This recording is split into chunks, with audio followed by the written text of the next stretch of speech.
美国人抢来了一个5000年前的木乃伊，然而他们为了封印老妹儿的神魂，直接用长达100米的铁链子把老妹儿囚禁在实验室里，然后用大量的水银注射到老妹儿的体内。谁知不仅没能成功把老妹儿封印，反而刺激老妹儿恢复了诡异的双瞳。而美国人怎么也没想到，老妹儿早在5000年前就已经拥有了不死之身。在古埃及的王位继承争夺战中，老妹儿干掉了古埃及最强的将领，成为了古埃及法老王位的唯一继承人。但是意外来了，他的法老老爹宠妃紧接着诞下了一位小王子，法老老来得子，顿时美嘚了，当场拍个大嘴要把王位传给小儿子。Mater 身为公主顿时不乐意了，但她却比谁都清楚自己目前压根就左右不了她爹变更了王位继承人这个事实。于是她便立刻孤身来到祭坛，用鲜血和死神阿努比斯签订了契约。死神赐予 Mater 一把毁灭人间的名刃，可要作为交换代价， Mater 不仅要名刃弄死他法老父亲，还必须一同嘎掉他即将继承王位的老弟儿。然而他与死神达成了永生协议，还不止如此，为了迎接死神的降临， Mater 找到了个男人，准备亲手把他弄死，用这个男人的身体充当死神在人间行走的工具。可就在这举起名刀迎接死神的时候，法老的卫兵瞬间冲到了祭台，照他大脖梗子噗一下射出了一支毒箭，然后把 Mater 摁在了祭台上，直接给他浑身上下绑满了绷带，将其活活的制成了木乃伊。随着 Mater 被封印在人形的棺椁之中，他连同自己的棺椁一同被拉到了远离埃及的美索不达米亚，彻底的埋藏在100米地下。直到5000年后，美国士兵奉命前往美索不达米亚打击恐怖分子，谁知他们却误打误撞炸出了沙漠地下的巨大古墓。于是俩人赶忙叫来了指挥部和历史专家，殊不知他们发现的古墓直接就把自己推向了万劫不复。随后汤哥连同队友一起保护专家进入到古墓里面，然而仨人才刚落到地面上，就发现里面到处都流淌着水银。根据埃及的古老传言，水银是用来克制那个老恶魔的专属武器。而他们紧接着就发现与其他法老墓不同，这个主墓室里的镇墓兽全是面朝里面，说明镇墓兽的目的是为了镇压而不是防守。于是专家立马就断定这个古墓是古埃及人专门用来封印十恶不赦之人的牢笼。随着仨人打捞出池子底下的人形棺椁，阿汤哥顿时被带入了幻境之中。就在这个幻境里寻思怎么事儿的时候，压根就没注意到危险早就他妈到眼巴前了。由于打捞棺椁意外触发了古墓的机关，队友不幸被古墓里的蜘蛛咬伤。此时专家也发现了汤哥的异常，他直接把人给拍醒，然后命人把棺椁带出了古墓，准备用飞机将其拉回美国。谁知他们的 C130运输机才刚冲出沙尘暴，紧接着乌漆麻黑的乌鸦就怼进了飞机的驾驶室，随着2名飞行员当场嗝屁， C130运输机顿时开始失控下坠。而这仅仅只是因为飞机上有个他们偷来的5000年的木乃伊。见此情况，汤哥顿时回想起队友刚刚要弄死他们的异常行为，于是照着队友的大胸砍的噗嗤就是一枪。然而他刚把队友干趴下，飞机的机身瞬间就被嘎出了个大窟窿眼子，看着所有人都即将被气流卷到外面，汤哥赶忙把唯一的降落伞让给了专家，而自己则选择和飞机一起同归于尽。殊不知正中木乃伊的诡计，就在专家奉命前去殡仪馆辨认尸体时候，汤哥套了个老裹尸袋，直接在停尸房坐起身。而当专家来到停尸房，看到毫发未损的汤哥，整个人都懵逼了。殊不知汤哥早在古墓里被木乃伊做出了永生标记，除非是死神亲自动手，否则就是汤哥也弄不死自己个儿。当美国搜救队得知汤哥还活着，便立刻派人赶往了坠机地点，确认是否还有人存活。随着人形棺椁被搜查员打开，他紧接着发现里面躺着一个缠满绷带的木乃伊。搜查人员刚准备摇人过来查看，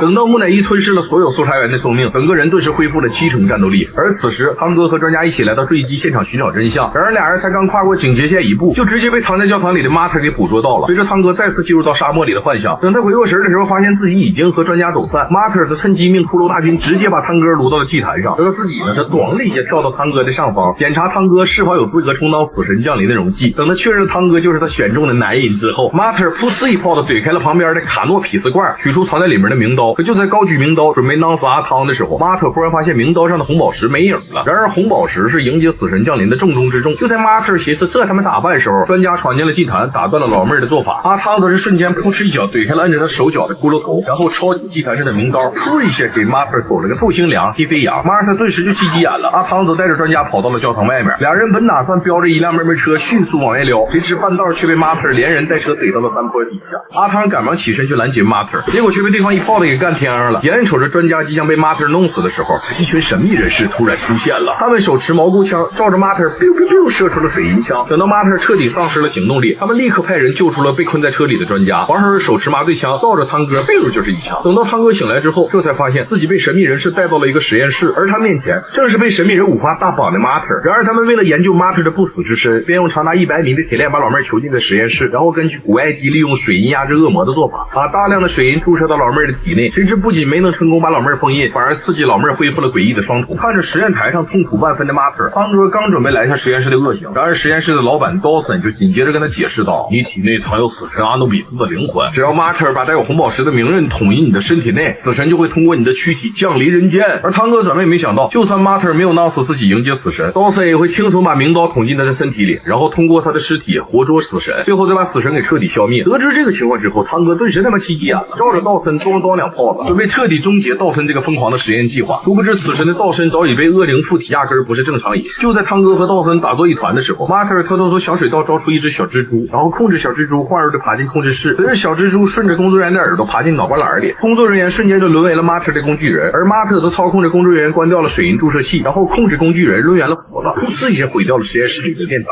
紧接着体内的水晕全都哕干净了。此时汤哥早就已经把道森给干晕了过去，他正准备去毁掉藏在实验室里的明刃，谁知 Martha 死亡挣开了铁链，随后一个原地180度倒反身，顺着铁链噗噗爬到了实验室的正上方。眼看着 Martha 的力量已经越来越强，召唤出沙尘暴要活捉他们，汤哥赶忙带着专家撒丫子往外撩，而他断定 Martha 指定会带着明刃去寻找红宝石，于是便立即和专家一起赶往藏有红宝石的古墓。然而终究还是晚了一步，此时 Martha 抢先一步来到古墓，拿到了红宝石，而 Martha 为了逼迫汤哥乖乖就范，直接命骷髅军淹死了专家。就在汤哥准备跟 Martha 死干到底的时候，他假借与 Martha 谈条件，直接从他手里抢过了明刀，二话不说噗嗤一刀直接捅向自己大胸坎子，不仅召唤出了死神阿努比斯，还成功使死神之力为自己所用。完后汤哥毫不犹豫地摔碎了明刃，然后一巴掌把 Martha 扇飞到5米开外。